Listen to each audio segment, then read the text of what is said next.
है guys, welcome to my YouTube channel. पिछले video में हमने बात किया था कमर्शियल पायलट्स के बारे में।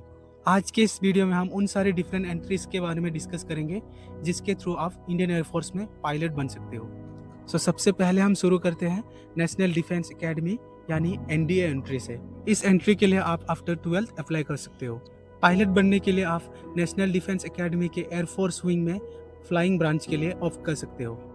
इसके लिए सबसे पहले आपको यूपीएससी के द्वारा साल में 2 बार कंडक्ट किए जाने वाले एनडीए रिटन एग्जाम को क्लियर करना होगा।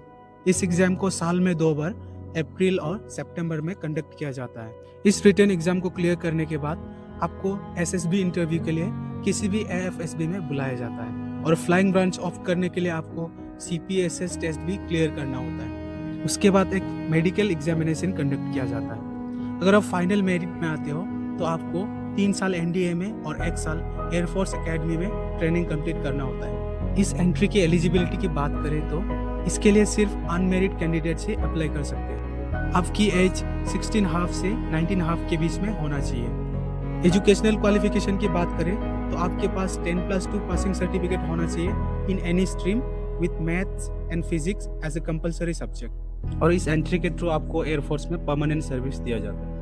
अब हम दूसरे एंट्रीज के बारे में बात करते हैं।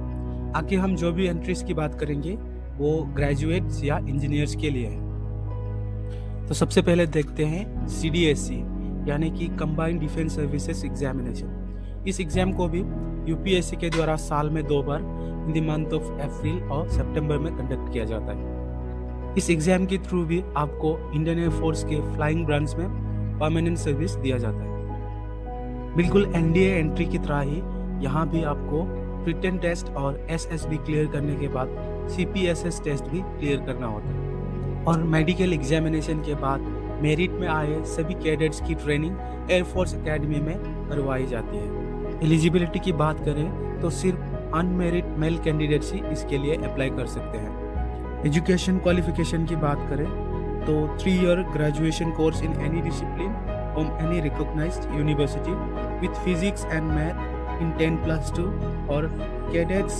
having BE or BTech degree are eligible। इस एंट्री के लिए कोई मिनिमम परसेंटेज बार नहीं होती है और इसके लिए ग्रेजुएशन फाइनल ईयर स्टूडेंट भी अप्लाई कर सकते हैं।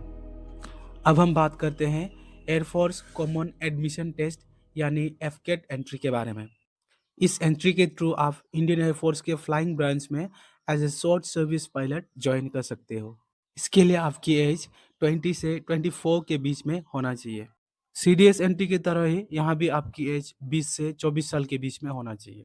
इस एंट्री के थ्रू सिर्फ मेल कैंडिडेट्स को ही परमानेंट सर्विस दिया जाता है और शॉर्ट सर्विस कमीशन मेल और फीमेल दोनों को दिया जा सकता है। ध्यान रहे, जिनके पास डीजीसीए के द्वारा इश्यू किया गया कमर्शियल पायलट लाइसेंस होते हैं उनको 2 इयर्स तक का एज रिलैक्सेशन दिया जाता है। एजुकेशनल क्वालिफिकेशन की बात करें तो 10+2 में आपके फिजिक्स और मैथ्स में मिनिमम 60% मार्क्स होना चाहिए और साथ में ग्रेजुएशन में भी आपके 60% और इक्विवेलेंट होना चाहिए। इस एंट्री के लिए मेल और फीमेल दोनों ही अप्लाई कर सकते हैं और फाइनल ईयर स्टूडेंट भी इस एंट्री के लिए अप्लाई कर सकते हैं।